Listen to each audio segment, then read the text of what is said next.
back to the phone lines. Tim is listening in Georgia. Hi, Tim.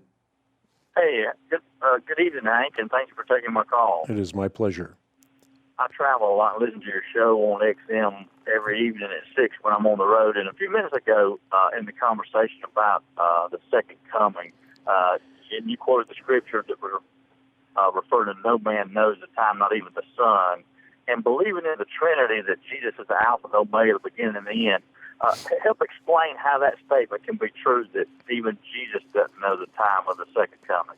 Sure. And the categories that are talked about here are given by Jesus. No one knows about that day or hour, not even the angels, nor the Son, but only the Father.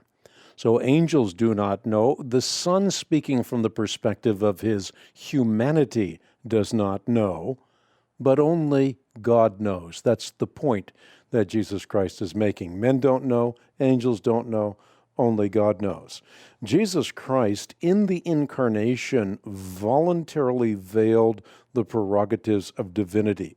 And so he could exercise his divine nature, but he chose to voluntarily veil it, and therefore, speaking again as the God-man, the Anthropos, the God-man, as he walked this earth, he's saying, men don't know, only God does.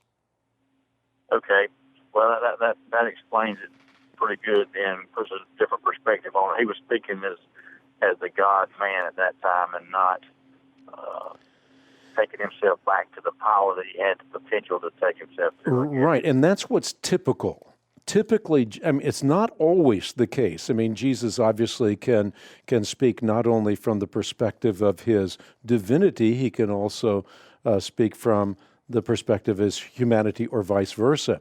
But in this particular case, what you have is the normative circumstance where Jesus is speaking from the perspective of his humanity. Remember that Philippians tells us that our attitude ought to be the same as that of Jesus Christ, who being in very nature God, did not consider equality with God something to be grasped, but rather made himself nothing, taking the very nature of a servant, being made in human likeness, being found in the appearance of a man. He humbled himself, became obedient to the death, even the death on a cross. So he set aside the prerogative for independently using his divine attributes. Well, thank you again for taking my call. I think that you are indeed laying up great treasures for yourself in heaven, and you're spurring on guys like me to do our best to do the same thing. And appreciate your work.